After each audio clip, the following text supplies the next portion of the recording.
మీరు ప్రభుత్వానికి ప్రజలకు అండగా ఉండండి.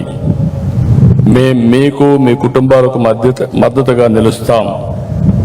మీ కుటుంబ సభ్యుల వైద్య సేవకు మీకోసం 16 నెలల్లో 33 కోట్ల రూపాయలు ఖర్చు పెట్టాం. గ్రూప్ పర్సనల్ యాక్సిడెంట్ ఇన్సూరెన్స్ గత ప్రభుత్వం నిలిపేస్తే మళ్ళీ దాన్ని పునరుద్ధరించాం. కానిస్టేబుల్ నుంచి డీజీపీ వరకు ప్రతి ఒక్కరికి 20 లక్షల నుంచి 45 లక్షల వరకు ఉచిత బీమా కవరేజ్ ఇస్తున్నాం. మరణించిన 171 మంది పోలీసులకు బీమా కింద 23 కోట్లు అందించాం. 2266 మంది పోలీస్ పిల్లలకు మెరిట్ మెమోరియల్ స్కాలర్షిప్ల కోసం 5 కోట్లు ఇచ్చాం. రాష్ట్రంలోని 22 పోలీస్ క్యాంటీన్లకు 4,70,00,000 రూపాయలు మంజూరు చేశాం.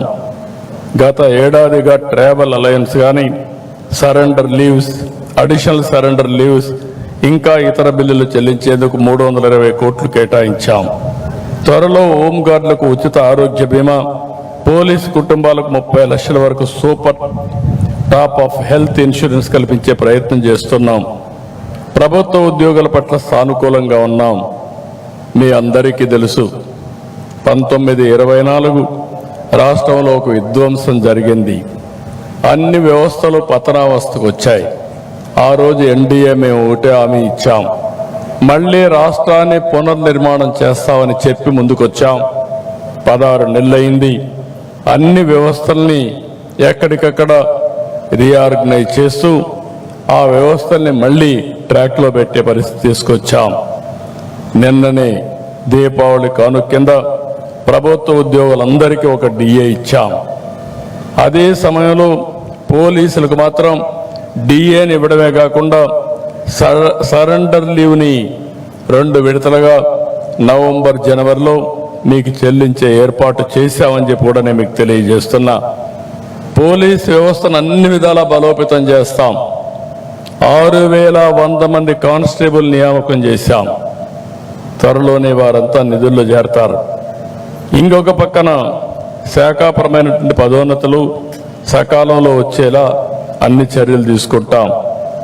ఇంకొక విషయం మీ అందరికీ ఫైనల్గా విజ్ఞప్తి చేస్తున్నా, మీ సంక్షేమం, మీ భద్రత చూసుకునే బాధ్యత ప్రభుత్వానికి.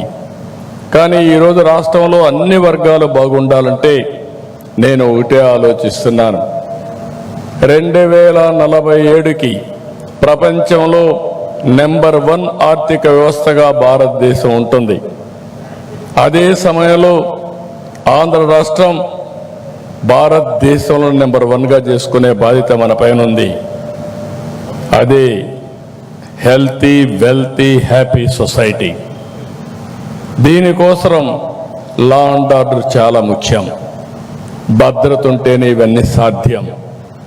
ఆస్తి భద్రత కానీ, లేకపోతే వ్యక్తిగత భద్రత కానీ, సమాజ భద్రత కానీ చాలా ముఖ్యమని చెప్పి కూడా నేను మీకు తెలియజేసుకుంటూ, మరొక్కసారి ఈరోజు ఇక్కడికి వచ్చినప్పుడు అనిపిస్తుంది, one of the best premises.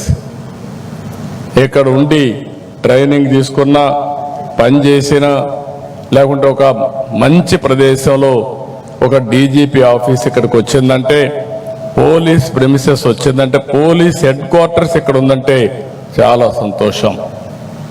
అయితే ఇలాంటి బ్రహ్మాండమైన ప్రదేశంలో ఆధునీకరణతో మీరు ముందుకు పోవాల్సిన అవసరం ఉంది. ఒకప్పుడు నేను మిమ్మల్ని అందరినీ శారీరకంగా కూడా బాగా తయారు చేసుకుంటూ, మీరు ఒకసారి చూస్తే నూతనమైన పాలసీలను తీసుకొచ్చినప్పుడు గ్రే హౌండ్స్ కానీ ఇలాంటి వ్యవస్థల్ని చాలా పటిష్టంగా తయారు చేశాం. ఎవరైనా సరే రౌడీ అనేవాడు మన గ్రే హౌండ్స్ చూస్తే భయపడే పరిస్థితి తీసుకొచ్చాం. ఎవరైనా యాంటీ సోషల్ ఎలిమెంట్స్ ఉంటే అలాంటి వారందరూ కూడా గుండెల్లో రైళ్లు పరిగెత్తించే పరిస్థితి తీసుకొచ్చాం. ఈరోజు మనం ఆలోచించాల్సింది, భారతదేశంలోనే ఏది జరిగినా ఆంధ్రప్రదేశ్తో ప్రారంభమవుతుంది. అలాంటి ఆంధ్రప్రదేశ్ రాష్ట్రంలో మిమ్మల్ని అందరినీ నేను కోరేది, టెక్నాలజీలో ముందుకుండాలి. సైబర్ సెక్యూరిటీ, సైబర్ నేరాలు చేయాలంటే భయపడే పరిస్థితి రావాలి. సంఘ విద్రోహ శక్తుల పట్ల అప్రమత్తంగా ఉండడమే కాదు, గుండెల్లో రైళ్లు పరిగెత్తించే పరిస్థితి పోలీసు వ్యవస్థ ఉండాల్సిందిగా కోరుకుంటూ మీరు ఇవి చేయండి. నేను ఒకటే హామీ ఇస్తున్నా, మీ గౌరవాన్ని పెంచే బాధ్యత, మీ భద్రత కాపాడే బాధ్యత, మీరు మీ కుటుంబాలని అన్ని విధాలు ఆదుకునే బాధ్యత ఈ ప్రభుత్వం తీసుకుంటామని మరొక్కసారి విజ్ఞప్తి చేస్తూ అందరికీ మనస్ఫూర్తిగా అభినందనలు తెలియజేసుకుంటూ మరొక్కసారి పోలీస్ అమరవీరులకు జోహార్లు అర్పిస్తూ జై ఆంధ్రప్రదేశ్, జై